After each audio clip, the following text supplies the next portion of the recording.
तुम्हें इस्लाम कबूल है या नहीं? कबूल है या नहीं? कबूल है? कबूल है। अगर तुम्हें इस्लाम कबूल है तो ठीक है, कहो इस्लाम जिंदाबाद। इस्लाम जिंदाबाद। कहो पाकिस्तान जिंदाबाद। पाकिस्तान जिंदाबाद। अब बोलो हिंदुस्तान मुर्दाबाद। अशरफ अली! अशरफ अली! अशरफ अली! अशरफ अली! आपका पाकिस्तान जिंदाबाद है, इसे हमें कोई इतराज नहीं, लेकिन हमारा हिंदुस्तान जिंदाबाद था, जिंदाबाद है और जिंदाबाद रहेगा। हिंदुस्तान जिंदाबाद। अगर मैं अपने बीवी बच्चों के लिए सर झुका सकता हूं तो मैं सबके सर काट भी सकता हूं।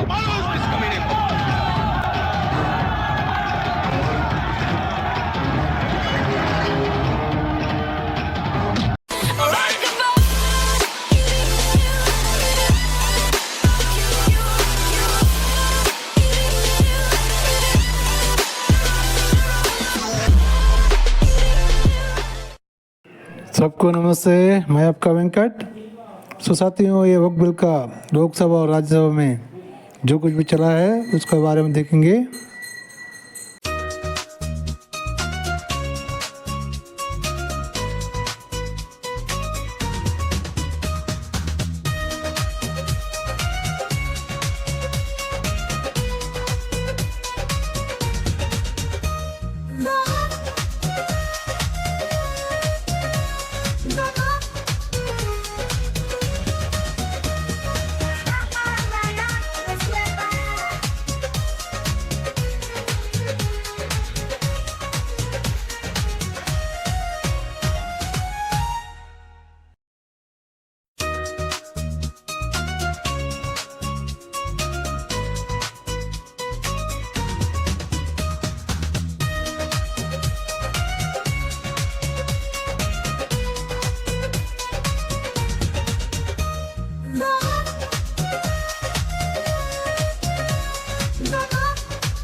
Doctor Radha Mohan Das Agrawal, no more, no please. उन्हें बैठा दें। नहीं जा रहा, उन्हें रिकॉर्ड बैठाएं। आप बोले, आप बोले। माननीय उपसभापति महोदय, बहुत ध्यान से मैं नासिर साहब को सुन रहा था। वो किसी शायर ने कहा है, तू इधर उधर की न बात कर, तू बता कि कारवां कहाँ लुटा। मैं बताऊंगा इन्हें कारवां कहाँ लुटा है। मेरा भाषण समाप्त होने दीजिए, मैं ठीक से इन्हें एक्सपोज करने वाला हूं। जी प्लीज। माननीय उपसभापति महोदय, अच्छा डिस्कशन आप चलने दें। आप मैं इनकी बातों को सुन रहा था और मैं इस सदन के संज्ञान में लाना चाहूंगा। माननीय सदस्य सैयद नासिर हुसैन जब इस बारी राज्यसभा में चुने गए, जब ये इनके जीत की घोषणा हुई, मैं उस समय कर्नाटक के बेंगलोर में था। कर्नाटक की विधानसभा में पाकिस्तान जिंदाबाद के नारे लगाए गए थे। भारतीय जनता पार्टी के कार्यकर्ताओं ने विरोध किया, उनको पकड़ करके जेल में भेज दिया गया। भारतीय जनता पार्टी के कार्यकर्ता जो इस पाकिस्तान जिंदाबाद के नारे का विरोध कर रहे थे, उन्हें जेल में भेज दिया गया और इन्हें प्रसिद्ध किया गया। ये लोग बैठाइए, इन्हें बैठाइए, ये बोल नहीं सकते। बैठ जाओ, बैठो। आपस में बात नहीं, प्लीज प्लीज। आप बैठो, बैठो प्लीज, प्लीज आपस में बात नहीं, आपस में बात महोदय। प्लीज आप चेयर को संबोधित करें। हमने नहीं, चेयर को संबोधित करें। सभापति महोदय, प्लीज आप चेयर को संबोधित करें। सभापति महोदय, आज देश के लिए गौरव का दिन है। देश के आम मुसलमान के लिए, देश के गरीब मुसलमान के लिए, देश के पसमंद बीच में टोका टोकी नहीं होगी, तो दोनों के लिए होना चाहिए। फिर तो please please please Nasir ji, please please. झूठ बकवास सब उपसभापति महोदय नहीं जा रहा, आप रिकॉर्ड पे नहीं जा रहा, बैठ जाइए। उपसभापति महोदय, आज का दिन गरीब मुसलमानों के लिए, पसमानदा मुसलमानों के लिए, तलाकशुदा महिला बहनों के लिए, विधवा महिला बहनों के लिए, अनाथ बच्चों के लिए आज ऐतिहासिक दिन है, एक क्रांतिकारी परिवर्तन आने जा रहा है। पूरी की पूरी इस गरीब समाज, मुस्लिम समाज की आर्थिक और सामाजिक व्यवस्था में यह वक्फ अधिनियम क्रांतिकारी परिवर्तन लाने जा रहा है।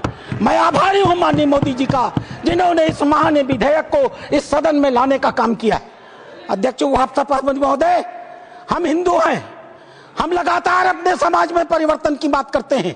हमने लगातार अपनी समाज की बुराइयों के विरुद्ध संघर्ष किया है। इतिहास हमारा गवाह है। हमारे यहाँ सती प्रथा होती थी, हमने सती प्रथा निषेध अधिनियम लाया। हमारे यहाँ बाल विवाह होता था, हमने बाल विवाह निषेध अधिनियम लाए। हमारे यहाँ विधवा विवाह नहीं होते थे, हमने विधवा विवाह अधिनियम लाया। आश्चर्य की बात होती है जब इस समाज की चर्चा होती है, आश्चर्य की बात होती है इन 75 सालों के अंदर एक बार भी मुस्लिम समाज के संशोधन को लेकर, सुधार को लेकर के, एक गरीब मुसलमान की जीवन की बेहतरी को लेकर के एक बार भी किसी प्रकार के सुधार आंदोलन को इस सदन में लाने का काम नहीं किया।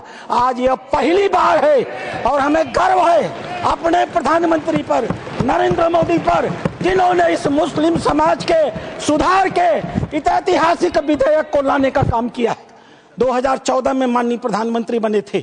उनके दृष्टि में कभी हिंदू और मुसलमान नहीं होता था, उनका सिर्फ एक नजरिया होता था, गरीब और अमीर। आप गौर कीजिएगा, यह सदन गौर करेगा। हम जनधन योजना लेकर के आए, 42% लाभार्थी मुस्लिम थे। हम प्रधानमंत्री आवास योजना लेकर के आए, 31% लाभार्थी मुस्लिम थे। हम उज्ज्वला योजना लेकर के आए, 37% लाभार्थी मुस्लिम थे। हम मुद्रा योजना लेकर के आए, 36% लाभार्थी मुस्लिम थे। हम स्किल इंडिया लेकर के आए, 22.7% लाभार्थी मुस्लिम थे। हमने प्रधानमंत्री एम्प्लॉयमेंट गारंटी प्रोग्राम चलाया। अध्यक्ष महोदय, 70% अधिक मुसलमानों ने उस योजना का इस देश में लाभ लिया।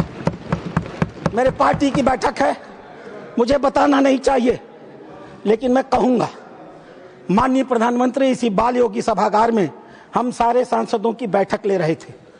उन्होंने क्या कहा हमसे? उन्होंने कहा, लोग कहते हैं कि मुसलमान भाजपा को वोट नहीं देते। आपको याद होगा मित्रों, उन्होंने कहा नहीं, ये गलत है, देते हैं। और अगर मान लिया जाए कि नहीं देते हैं तो इसका मतलब क्या है? क्या वो देश के नागरिक नहीं है? क्या उनके काम नहीं होने चाहिए?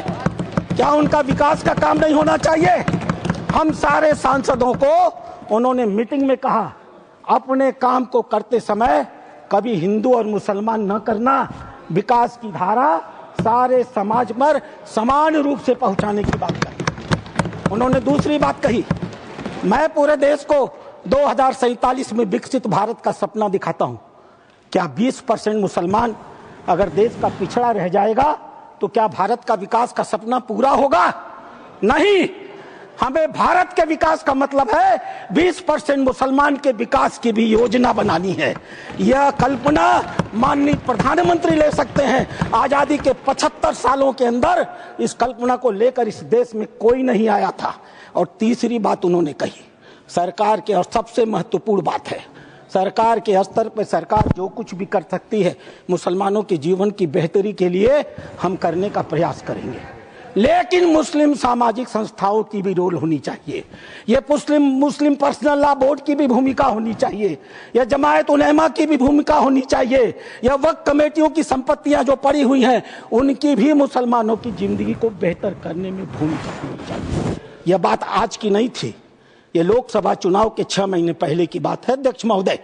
उस समय वो कल्पना लेकर चल रहे थे कि अगर हमने मुस्लिम वक्फ की संपत्तियों का बेहतर उपयोग कर लिया, पारदर्शी उपयोग कर लिया, उनकी आय को बढ़ा दिया, उनके ऊपर जो कब्जा करके लोग बैठे हुए हैं उन कब्जेदारों को हटा दिया, तो स्वाभाविक रूप से जो अकूत संपत्ति पूरे भारत में मुसलमानों के पास आएगी, हम उसका इस्तेमाल गरीब मुसलमानों की शिक्षा के लिए, जीवन की बेहतरी के लिए, उनके मुसलमान महिलाएं दर बदर भीख न मांगे, अपनी इज्जत का समझौता न कर सकें, कोई बूढ़ी मुस्लिम रात को खाली पेट सोने के लिए मजबूर न हो, हम उसके लिए व्यवस्था करके लाएंगे।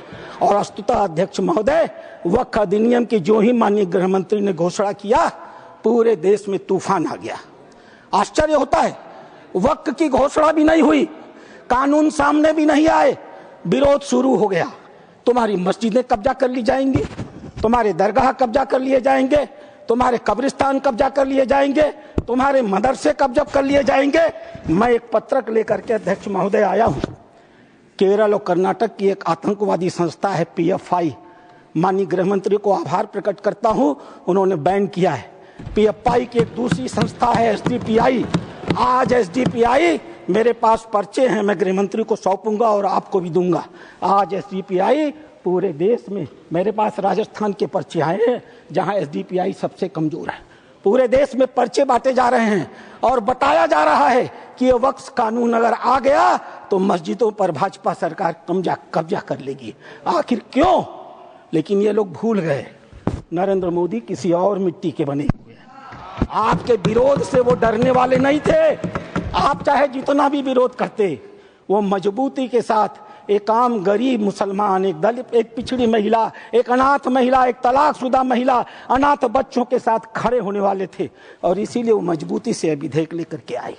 अध्यक्ष महोदय, ये चर्चा कर रहे थे वक्फ बाई यूजर की। क्या होता है वक्फ बाई यूजर? हजरत मोहम्मद साहब ने क्या कहा था?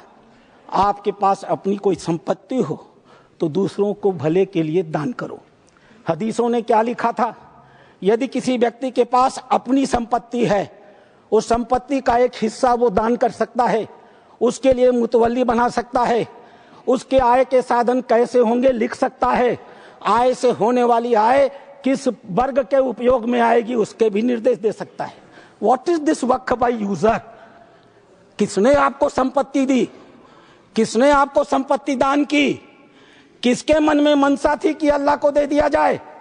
एक भी आदमी ने वक्फ बाई यूजर की संपत्ति वक्फ के अधिनियम के तहत नहीं दी।